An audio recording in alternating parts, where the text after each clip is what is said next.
This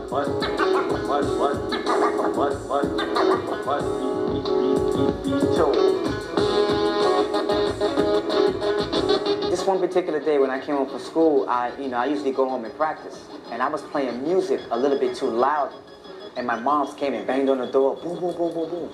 If you don't cut that music down, you're gonna have to cut it off. So while she was in the doorway, screaming at me, I was still holding the record and rubbing the record back and forth. When she left, I was like, that's a pretty good idea. So when she left, I experimented with it, a couple of months, a couple of weeks, different records. And then when I was ready, we gave a party, and that's when I first introduced the scratch.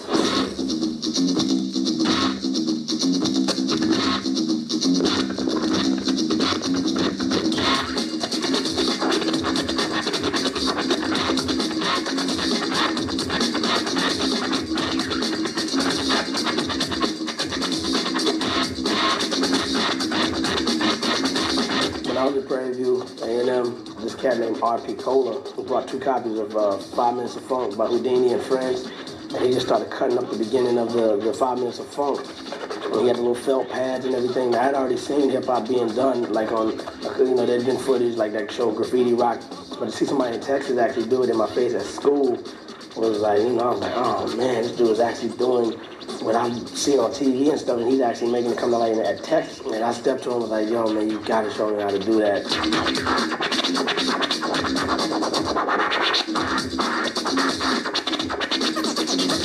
The scratching thing, that's always the first thing I usually grab somebody. How the hell are they doing that, So it's like, that was me. How are they doing that? So I grabbed my mom's, whatever record, Joan Baez record, and I'm scratching on the turntable, tearing the shit up out of it, and she's not home, so thank God, she comes home and there's grooves all beat to shit, and the record's all busted.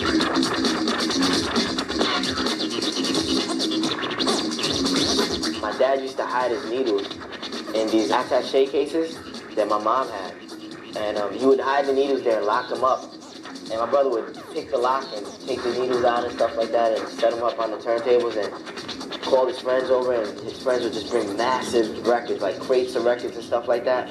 And they just make tapes, they make all kind of mixtapes with his friends rhyming and my brother DJing, cutting up beats and stuff like that. And that was my first exposure to the whole art of DJing and hip hop.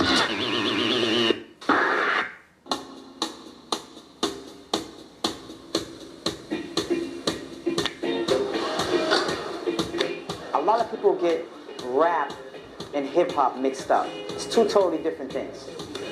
When you say rap, you say an MC and a DJ. When you say hip hop, you say graffiti, you say breakdancing, you say DJs, you say MCs, the way you dress, the way you talk, all the elements into one. That's hip hop.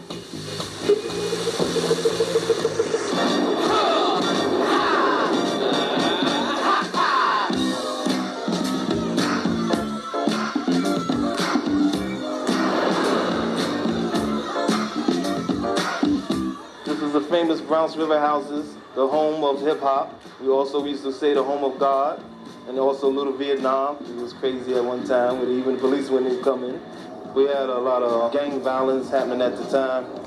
Also a lot of social awareness that was also happening at the time. So that's why we started Universal Zulu Nation, trying to take a lot of gang affiliations and turn it to something positive. Bambaataa was one of the heads of the Black Spades. He was the division leader. And it was taken from a concept of Bambaataa went to Africa when he was leaving the Spades, and he seen how the black people were living over there, and he adapted his culture. He said, when I go back, I'm gonna start the Zulu Nation. We started organizing a lot of the different people in the street. We had different dance groups, B-boys, B-girls, as well as rappers and graffiti artists all together to make the whole culture. It evolved from us beating each other up to like break dances. I used to break dance myself back before Crazy Legs, before all them cats. Y'all got the moves from me, you know it.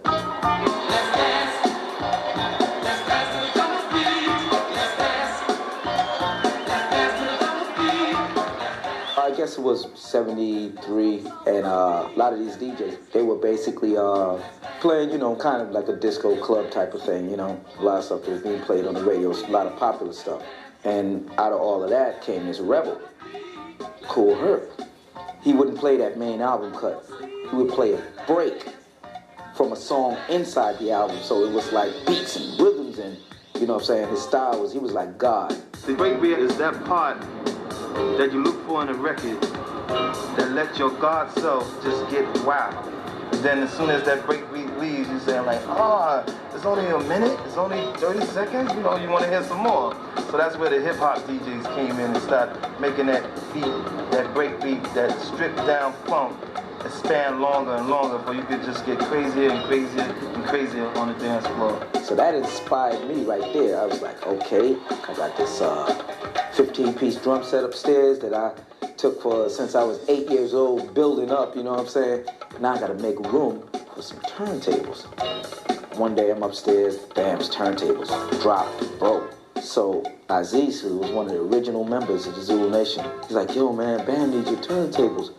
Before he can get the words out of his mouth, I ran in the room, packed the turntables up, and I was at the door like this. Where Bam at? Brought his turntables down and let him get on, and he started rocking the house, and you know, then became one of our little proteges in the family.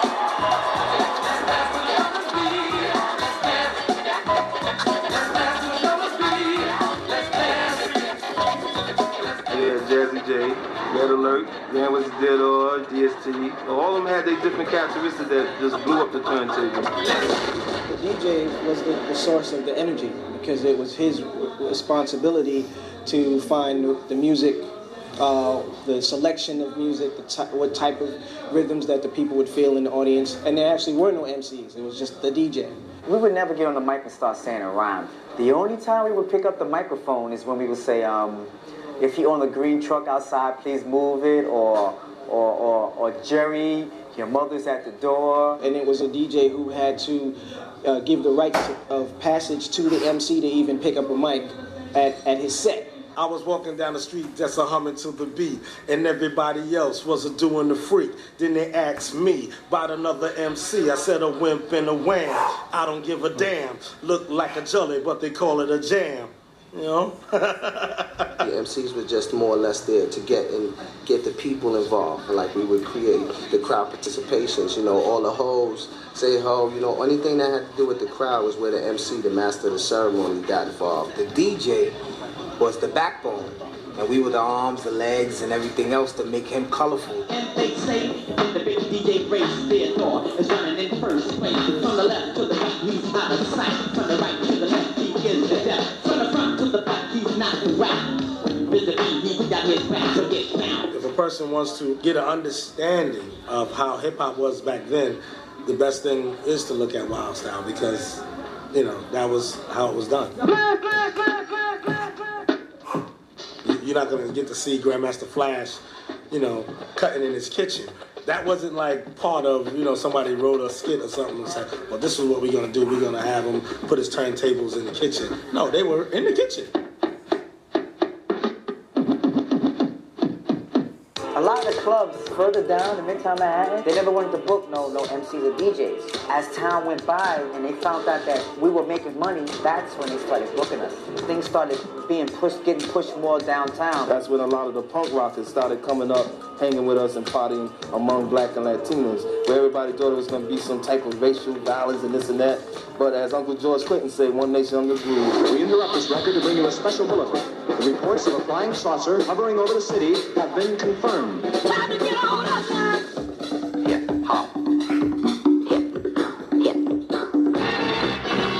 think like 82 maybe was when the Grill opened up on 3rd Avenue down around 10th Street. And I saw a tiny little ad in the Village Voice, which said the Cold Crush Brothers were going to be at the Grill. And I went down there with my girlfriend at the time, and we walked in, and it was a basement club, and I could hear this enormous, loud beat happening. Like, boom, boom, boom, boom, boom, boom. And I was like, yeah. So I gave him the money, and I went down the stairs so fast, I think she was flying behind me like a flag in a cartoon. You're like, woo! And I said, oh, yeah, man. I was, you know, standing there at the edge of the dance floor, and there were like a couple of